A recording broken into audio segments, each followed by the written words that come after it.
Welcome back to the Sports Source. This segment brought to you by Safety Systems. Folks, when it comes to security systems for your home, office, business, no one is better. They offer you contracts that cannot be beaten. I'm telling you, all these national people, I wind up with another flyer from some national company in my mailbox every other day. And it's like, I look at it and I know contract's going to be better with Safety Systems. It's going to be local installation of Safety Systems. Why not go with Safety Systems? Better company, local company. Call VFL JJ Surlis this week and ask about what they can do for you in terms of security systems for your home, your office, your business. You'll see their little sticker in businesses, in their windows when you walk in the front door all over town. Safety Systems. Okay. Rick Barnes' coaching staff is undergoing some changes these days, as well as the roster.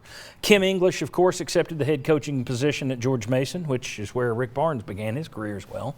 Volquest, I don't know if anybody else has reported this, but Volquest has reported that Rod Clark from Austin Peay is going to be the guy that gets the replacement gig there. He spent a year at Austin Peay. He spent a year at Illinois Chicago. Like Kim English, early 30s, young guy. So it's kind of a one-for-one transfer there. Now, I don't know that he's the fast riser that Kim English was. I mean, everybody in the basketball world was praising that hire when Tennessee brought him in here. We'll see about Rod Clark. So that's one out, one in, but you could have a second one out because reports out of Upper East Tennessee are that with Jason Shea out there in a crazy situation, after 1 year, the former Bruce Pearl assistant here at Tennessee, he resigned this week. It looks like Desmond Oliver, the Tennessee assistant, will be getting the head coaching job up there, and Oliver has been with Rick Barnes every year here at Tennessee. So 2 changes there on this staff. And then you had Rob Lanier, who left a few years ago. Yes. You've got a turnover there now on the staff. My question is, and 6 months ago, we looked at the Tennessee program, and everyone would have said, oh, this year is going to be great. It's going to be spectacular. It was a disappointing season. It didn't go off the rails, but it was disappointing. It was a winning record, but they didn't compete for the title. They would have won in the old days, they would have been the East champions. They would have been the East #1 seed, which means nothing to me, but I'm throwing it out there. But it was not the year people expected. So your expectations don't have much to do with what comes to be. That's the point I'm making. That said, you feel better about where this program is now? You got these changes coming. You just went through that year. Do you feel better about where this program is now than you would have said 6 months ago before last season started? I'll go first and say no. I really don't, because I think the MO for Coach Barnes has been to overachieve during the regular season and to underachieve in the postseason, and had a really good staff. It's a big part of that. And just, I think a lot remains to be seen, and I think it's going to be hard to replace these coaches you're losing with people that are just as good or better. And that's the challenge, and that's going to be tough to do. Yeah, I don't feel as good simply because you're going from known to unknown. I don't know about these coaches. So that would mean by default, I have to feel a little bit worse about things. And then you throw in the disappointment that was this past season, and you wonder, okay, can he win with a roster that's not built to his specifications? Or does he have to have it locked in, big man? Without the big man, this team's going to, So I feel a little bit worse. You guys? Well, I do right now, but I could change my mind in a couple of weeks if they get Kessler.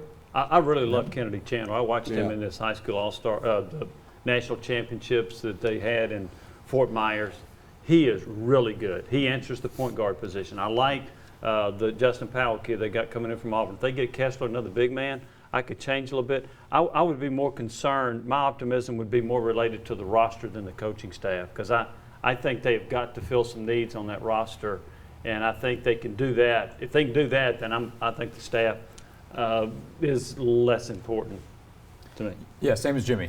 My bigger concern would be personnel. So if they fill those player needs, like we talked about last segment, I'm not as concerned about coaching moves because I expect that to happen from time to time. I prefer the continuity. You have Mike Schwartz, who's a really well-respected assistant coach on the staff, and it's still Rick Barnes' program. So if I can get the player personnel questions answered, that will play a much bigger role in determining how I feel about the state of the program. Right now, it's a drop-off because of the unknown.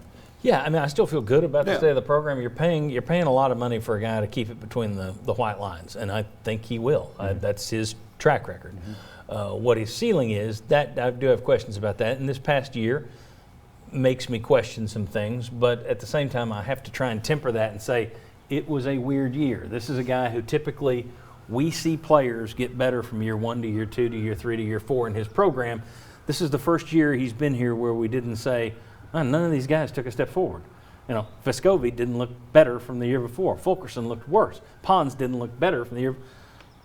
Well, why would they all stop growing and improving? You have to say, okay, maybe the off-season stuff, he wasn't able to build the team he wanted to. But you have to have more questions, I think, now than you did 6 months ago, especially when you've got changes on the staff. In terms of players, I will say this about the Kennedy Chandler thing, and I'll steal it from Mark Pankratz. So it's not stealing it from crediting. A couple of weeks ago off the air, he was pointing out that when you look at Rick Barnes' best teams, Final Four run, his best teams, he's had an all-everything point guard. Now, to an extent, any team that does well in the tournament, I'm going to say, good point guard? Yeah, they got a good point guard. But that is a positive, that when you look back through Rick Barnes' career, his best teams, he has had an all-conference point guard there. And in terms of potential, Kennedy Chandler, one of the top 5-10 best players in the country that's coming in here. So there's the potential. Really good. Watch Baylor play. They may have 4 guards better than Tennessee's best guard. You know, and Gonzaga, of course, they got talent. They got a lottery pick at point guard. I think it's a lot like the quarterback situation with the stats you put up with. You got to have, to go far and to make some noise, you got to have a point guard or 2 or 3 on your roster that can take care of the ball and shoot it. Yeah, and that's one thing we talked about from January on this year was you didn't have a true point guard. You had a lot of guys that could kind of play the role, but they weren't pure point guards. And with Kennedy Chandler, you're getting a pure point guard. All right, we talked about Rick Barnes and Chuck's concerns that he's got a ceiling in the postseason. He's good in the regular season. I'm going to ask, the regular season's so meaningless in this sport, should they shorten it? I want to see changes to the college basketball season. I'll explain next, and we'll let these guys shoot it down. Going back on the Sports Source.